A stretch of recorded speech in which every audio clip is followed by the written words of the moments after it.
আজ আমরা দেখতে এসেছি নিউ জার্সিতে অবস্থিত ব্যবসার অক্ষরধাম মন্দির। আমেরিকার মধ্যে সবচেয়ে বড় হিন্দু মন্দির এটি, আর ওয়ার্ল্ডের মধ্যে দ্বিতীয় বা তৃতীয় বৃহত্তম হিন্দু মন্দির। মন্দিরের সামনে যে কুণ্ডটি দেখা যাচ্ছে একে ব্রহ্মকুণ্ড বলা হয়। ভারতের প্রধান 7টি নদীর জল এনে এই কুণ্ডটিতে রাখা হয়েছে।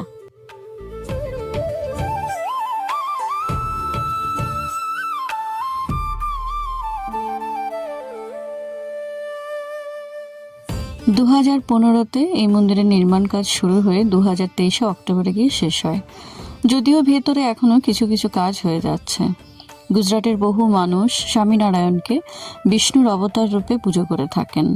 মন্দিরটি স্বামীনারায়ণকে উৎসর্গ করেই করা হয়েছে।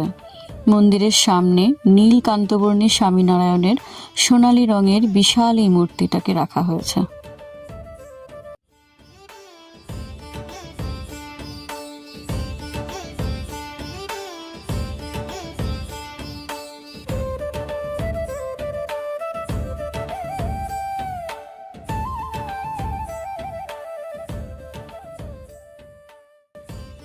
এবারে আমরা এগিয়ে যাচ্ছি ওয়েলকাম সেন্টারের দিকে। এখানে সিকিউরিটি চেকের পর মূল মন্দির চত্বরে ঢুকতে হয়।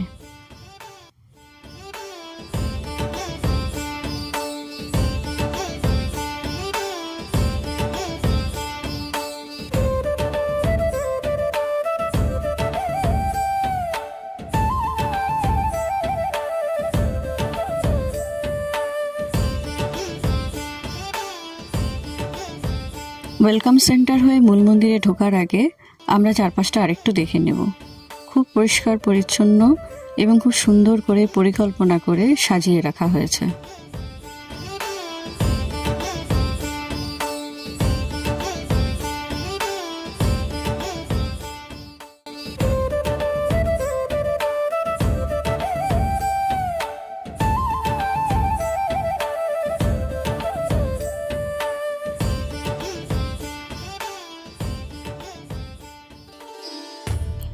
এবার সিকিউরিটি চেকিংয়ের পর আমরা ওয়েলকাম সেন্টারে এসে ঢুকলাম।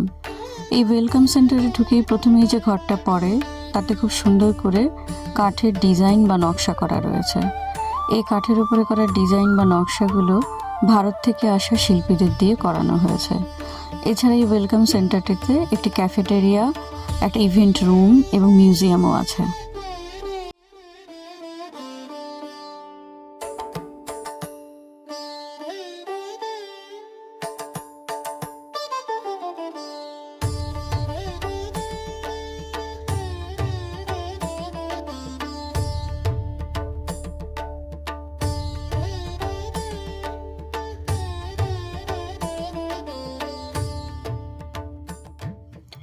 ওয়েলকাম সেন্টার থেকে বেরিয়ে এসে আমরা মূল মন্দির চত্বরে এলাম।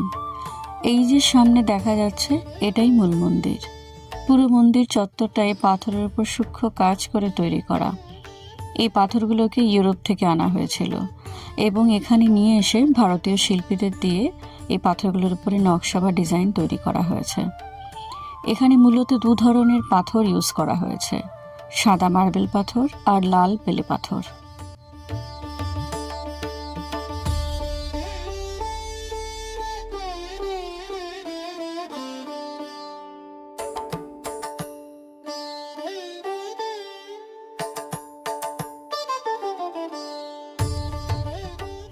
এখন আমরা মূল মন্দিরের দিকে এগিয়ে যাব। ভেতরে মোবাইল রেকর্ডিং অ্যালাউ না, তাই ভেতরে আর কোনো কিছুই দেখানো সম্ভব হবে না। তাই মূল মন্দিরে ঢোকার আগে আমরা বাইরের চারপাশটা আরও কিছুটা সময় নিয়ে ঘুরে তারপর এগিয়ে গেলাম।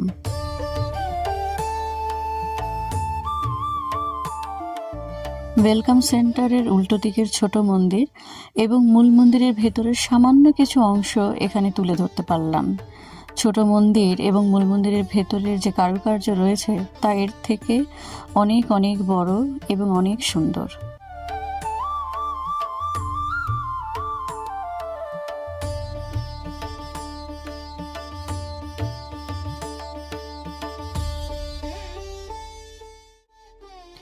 সম্পূর্ণ মন্দির দর্শন করার পর আমরা মন্দিরের ক্যাফেটেরিয়া থেকে স্ন্যাক্স আর চা খেয়ে যখন বাইরে বেরিয়ে আসি তখন সন্ধ্যা হয়ে গেছে।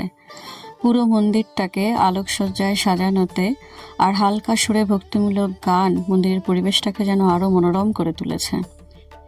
মূল মন্দির বা গর্ভগৃহে যেখানে মোবাইলে রেকর্ড করা পসিবল হলো না, সেখানকার কাজ আমার সবচেয়ে বেশি আকর্ষণীয় লেগেছে। পুরো মন্দির জুড়েই আমাদের হিন্দু ধর্মের বিভিন্ন গ্রন্থ থেকে, যেমন রামায়ণ, মহাভারত, ভগবত পুরাণ, বিভিন্ন ঘটনাগুলোকে পাথরের ওপর সূক্ষ্ম কাজ করে এত সুন্দর করে তুলে ধরা হয়েছে যে এক কথায় অনবদ্য। এত সূক্ষ্ম আর এত সুন্দর এই কাজ দেখে ঘন্টার পর ঘন্টা এখানেই কাটানো সম্ভব। এখানে স্বামীনারায়ণের ছোটবেলা এবং তার পরবর্তী সময়ের বিভিন্ন ঘটনা তুলে ধরা হয়েছে। এছাড়াও এখানে শিব পার্বতী, রাধাকৃষ্ণ, তুলসীদাস, রাম, লক্ষ্মণ, সীতা, হনুমান এদের বিগ্রহও রয়েছে। সূক্ষ্ম কাজ ছাড়াও বিভিন্ন রঙের পাথর দিয়ে বিশাল বড় করে বিভিন্ন ঘটনা করে কি সুন্দর ছবির মতো করে যে তুলে ধরা সম্ভব, তা এখানে না দেখলে বিশ্বাস করা যেত না। এই ধরনের পাথরের সূক্ষ্ম কাজ আরও দেখেছি রাজস্থানের মাউন্ট আবুতে জৈন টেম্পল আর নিউ দিল্লির অক্ষরধামে।